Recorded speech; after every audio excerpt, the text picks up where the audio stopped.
오늘은 스타니슬라스 드엔의 Consciousness and Brain이라는 책을 한번 다뤄보도록 하겠습니다. 이 스타니슬라스 드엔은 책에 따라서는 드엔이 아니라 대한해라고 표기가 되기도 하더라고요. 그리고 오늘 살펴보는 책은 한글본도 있습니다. 뇌의식의 탄생이라는 제목으로 번역이 되어 있습니다.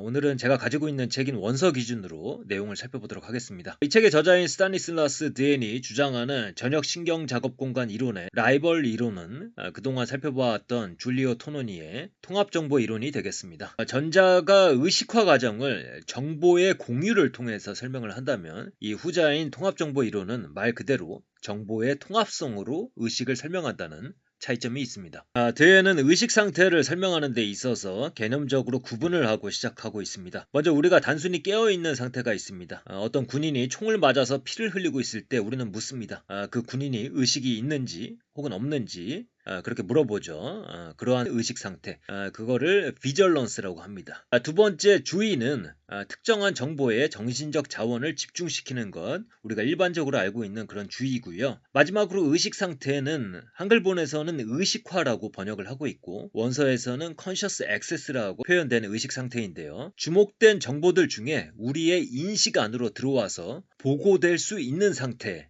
그것이 의식화, conscious access다, 이렇게 설명을 하고 있습니다. 그래서 이 세 가지 상태를 잘 구분하는 것이 중요합니다.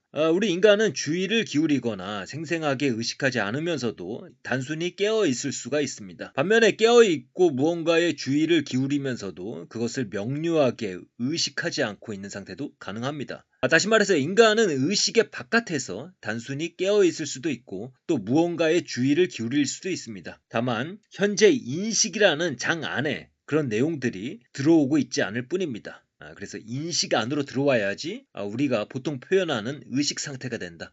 우리가 느끼고 경험하는 그런 의식 상태가 되는 것이죠. 우리가 책상에 앉아서 서류를 읽을 때 의식하지 못할지도 모르지만 시야의 외곽에서는 컴퓨터 모니터에서 나오는 정보를 끊임없이 처리하고 있습니다. 만약 그것이 구글의 시작 화면이라면 구글 특유의 순백색의 화면 그리고 검색창만 덩그러니 띄어져 있을 것이기 때문에 무의식적으로 처리하는 정보가 거의 없을 것입니다. 반면에 모니터상에서 광고가 번쩍이거나 뉴스 헤드라인이 끊임없이 바뀐다면 우리의 시야 외곽에서는 무의식적으로 그러한 정보를 계속해서 처리해야 됩니다. 그래서 그러한 정보를 처리해야 할 부담이 있고 또 가끔은 그 정보가 우리 인식 안으로 진입하면서 우리의 집중력을 빼앗아 가기도 합니다. 그래서 우리가 어떤 사물을 발견하거나 무언가를 느낄 때 그 정보들은 먼저 무의식적으로 처리가 되고 있습니다. 익숙한 길거리를 걸으면서 머릿속으로는 온갖 생각을 할 수가 있습니다. 일, 인간관계, 미래에 관해서 생각하며 걸을 때 우리는 특별히 갈림길을 고민하거나 의식하지 않으면서도 자연스럽게 발걸음을 옮겨가고 있습니다. 그 과정에서 많은 정보들이 무의식적으로 처리되고 있지만 그것이 특별히 의식화되지 않는 한 그것들은 뇌 안 임시저장소에 머물다가 서서히 사라지게 됩니다. 반면에 어떤 정보들에는 그것의 중요도,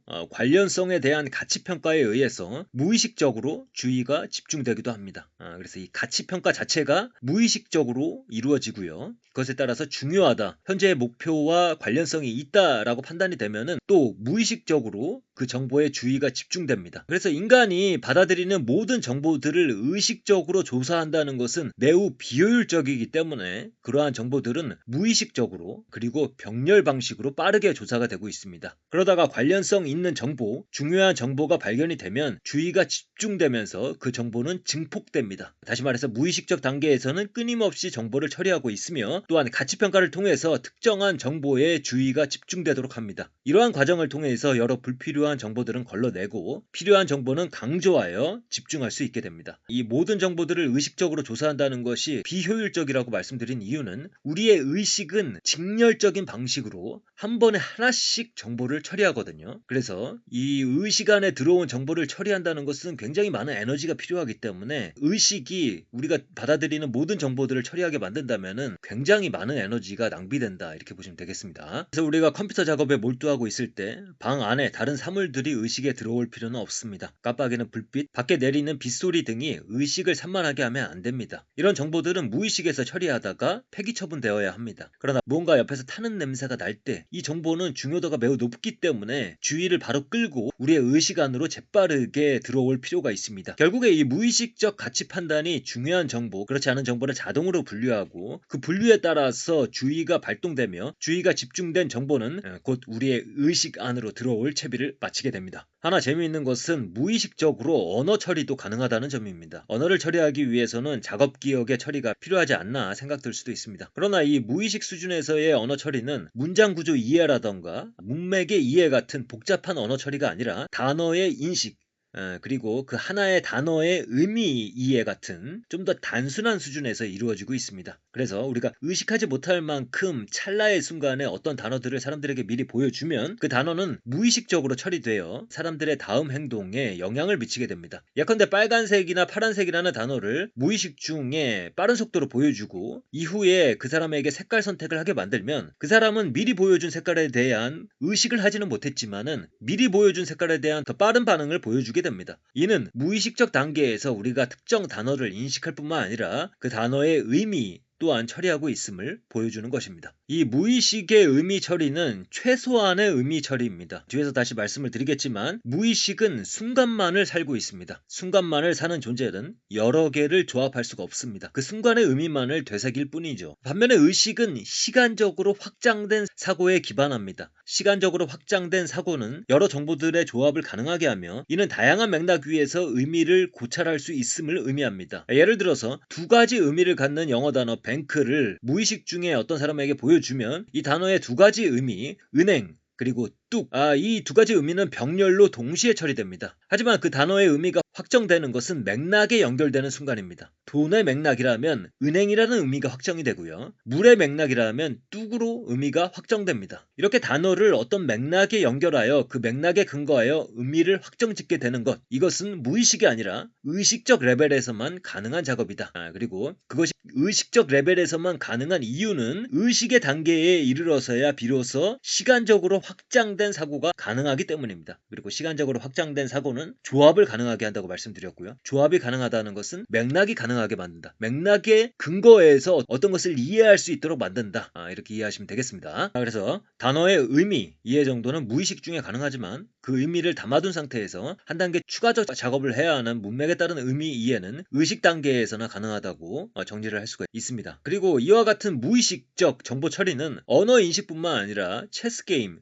음악 연주, 자동차 운전 같은 영역에서도 힘을 발휘하고 있습니다. 무의식적으로 처리할 수 있는 이러한 활동들의 공통점은 막대한 학습에 근거한 자동적 정보 처리입니다. 무의식이 정보를 처리해서 중요도와 관련성에 대한 가치 평가를 하기 전에 사실은 그 정보 자체에 대한 판단이 있어야 합니다. 이때 작동하는 무의식적 정보 처리의 메커니즘이 바로 베이지 추론입니다. 즉 무의식은 현재 처해 있는 환경에 대한 최선의 설명을 찾는 추론을 전개하고 있습니다. 무언가 타는 냄새가 날 때 우리 뇌는 베이지 추론을 통해 이것은 타는 냄새야 라고 결론을 내릴 수 있습니다. 이후에 타는 냄새에 대한 중요도, 관련성 등의 가치 판단이 되면 그 냄새에 주의가 집중되게 됩니다. 주의의 선택을 받은 타는 냄새는 이내 의식 안으로 진입합니다. 이후에 타는 냄새와 원인 사건에 대한 인과적 지식이 활성화되면서 그 사람은 곧 눈을 돌려 타는 현장을 바라보게 됩니다. 그리고 이내 불이야 라고 소리치게 됩니다. 이때 의식에 진입한 타는 냄새라는 정보는 무의식적 정보 처리가 결론 내린 최선의 해석에 대한 요약본입니다. 쭉정이는 버려지고 알맹이만 남은 것입니다. 그 알맹이가 의식으로 진입되어 여러 프로세스들에 접근 가능해지고 그중 하나인 의사결정 시스템에 접근되어 불이야 라고 소리칠 수 있었던 것입니다. 이러한 정보의 압축 과정을 양자역학의 파동함수 붕괴에 비유하는 학자들이 존재합니다. 무의식에서 병렬로 처리되고 있었던 많은 정보들에 주의가 집중되면서 하나의 해석으로 수렴되고 의식의 장 안에 한 번에 하나씩 펼쳐지는 모습이 흡사, 관찰자에 의해 중첩 상태가 풀리면서 하나의 상태가 결정되는 양자역학과 비슷하다는 것입니다. 다만 일부 신경과학자들이 좋아하는 이 양자역학의 비유는 이해에 도움이 되기는 하지만 그 자체로 완벽한 비유는 아닙니다. 현재로서는 인간의 의식이 양자역학과 관련이 있는지에 관해서 여전히 논란이 많고 앞으로 더 연구가 필요한 부분이라고 이야기를 하고 있습니다. 한편 이 압축된 정보가 의식으로 탈바꿈하는 과정은 다음과 같습니다. 우선 베이지 추론을 통해서 확률적 답이 도출되고 여기에 주의가 집중됩니다. 이 과정에서 정보는 작업기억에서 처리하기 용이한 크기와 형태로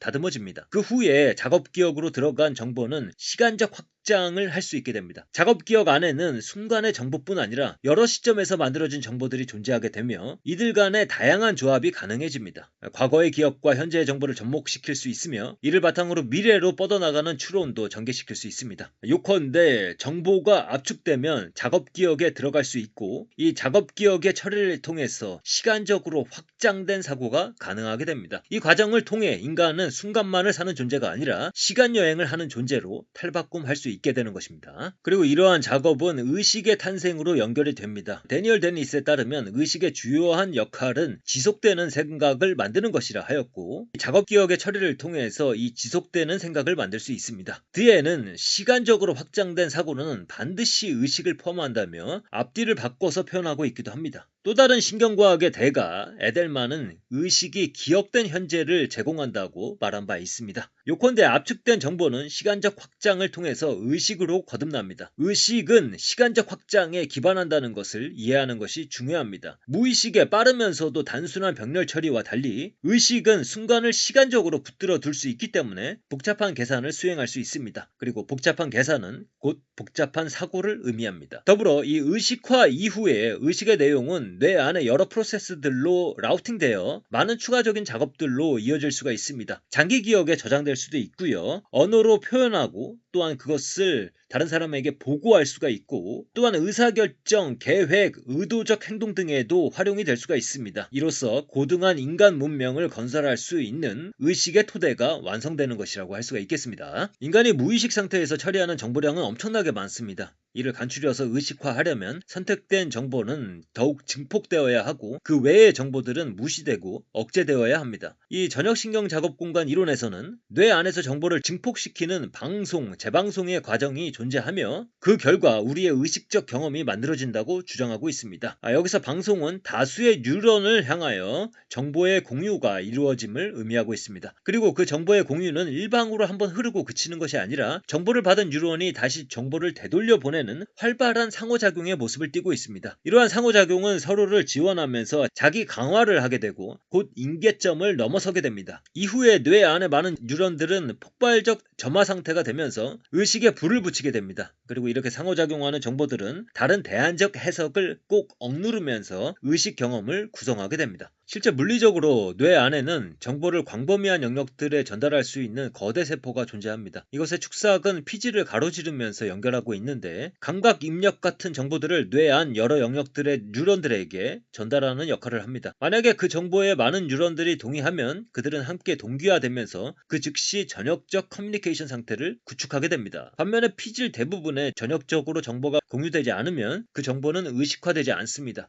그러한 정보들은 좁은 뇌회로 특히 뇌의 후방 시스템 쪽에 고립되어 있다가 서서히 사라지게 됩니다. 좁은 뇌회로에 갇혀있던 정보가 의식화되기 위해서는 전두엽과 두정엽의 영역을 침범하여 전역적으로 동기화되어야 합니다. 드에는 의식 형성에 있어서 핵심적인 역할을 하는 것은 전두엽과 두정엽을 연결하는 장거리 루프라고 주장하고 있습니다. 한편 눈여겨볼 것은 인간은 의식화를 통해 한 번에 하나의 의식 경험만 할 수 있다는 것입니다. 한쪽 눈에는 원, 한쪽 눈에는 사각형을 보여주면 인간의 두뇌는 하나의 도형만을 의식의 장 안에 떠올릴 수가 있습니다. 선택된 정보만 증폭되고 방송되면서 의식 안으로 들어오는 것입니다. 반면에 다른 경험은 의식의 바깥에서 의식으로 진입하지 못한 채 떠돌다가 사라지게 됩니다. 이때 주의 집중을 통해 하나가 선택되는 과정이 아예 이루어지지 않을 수도 있습니다. 이러한 경우에 양쪽의 이미지는 병렬로 동시에 처리되면서 의식을 위해 서로 경쟁하지 않습니다. 오로지 주의가 집중될 때 경쟁이 시작되고 선택도 이루어지는 것입니다. 따라서 우리 인간이 의식적인 방식으로 멀티플레이를 한다는 것은 불가능한 일이라고 할 수가 있겠습니다. 여러 개의 일을 해내는 사람은 사실은 하나의 일을 빨리 처리하고 틈새를 최소화하면서 다른 일로 재빨리 전환하고 있을 뿐입니다. 오로지 멀티플레이가 가능한 것은 병렬 처리로 가능한 무의식적 단계입니다.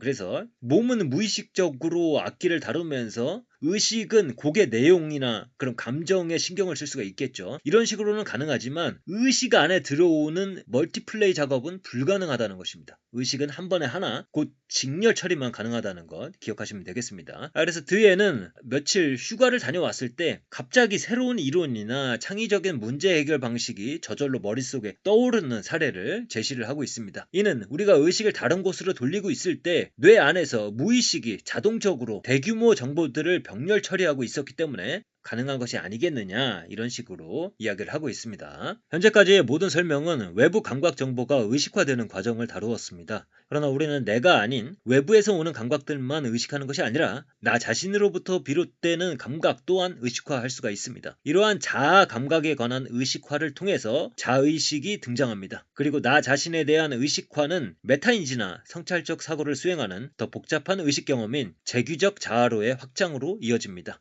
그래서 결국에 원리는 같다는 것입니다. 어떤 정보를 원천으로 하느냐, 외부에서 오는 감각들이냐 아니면 자아 감각이냐, 그것들을 원천으로 해서 의식화했을 때 그러한 외부 감각이 의식 안으로 들어올 수도 있고요. 자아 감각이 의식 안으로 들어올 때는 자의식의 형태로 우리가 경험이 된다. 그래서 오늘은 Consciousness and the Brain, 이 책의 내용을 소개해 드렸는데요. 이 책에는 사실 여러 가지 실험 결과들을 많이 소개를 하고 있습니다. 그런데 이 책이 사실은 10년 전쯤에 나온 책이고, 그래서 제가 이쪽의 전문가가 아니라서 실험에 대한 어떤 해석이라던가 새로운 실험 결과들, 이런 내용들에 대한 업데이트가 되지 않았기 때문에 조금은 개념적으로 공부하는 것이 도움이 되지 않을까 싶어서 그런 내용 위주로 정리를 하였습니다. 한글판을 읽어보지는 않았는데 참고하셔도 좋을 것 같고요. 특히 이 Conscious Access를 의식화라고 번역한 부분은 제가 알고 있는데 이 부분은 좋았습니다. 그리고 스타니슬라스 드엔의 이론을 다룬 책은 많지가 않지만 이 저녁신경 작업 공간 이론 자체가 고차 이론의 일종으로 여겨지고 있기 때문에 이 고차 이론을 다루고 있는 조지프 루드의 책과 연계해서 보면 좋을 것 같습니다. 물론 루드가 소개하고 있는 고차 이론은 1차 표상에 대한 2차 표상의 형성이 의식을 만든다고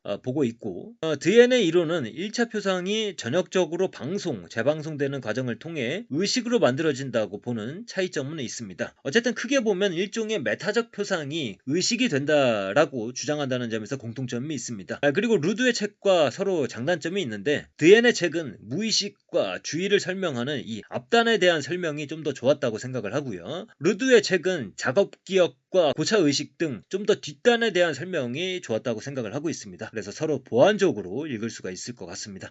그러면 오늘의 내용은 이것으로 마치도록 하겠습니다. 감사합니다.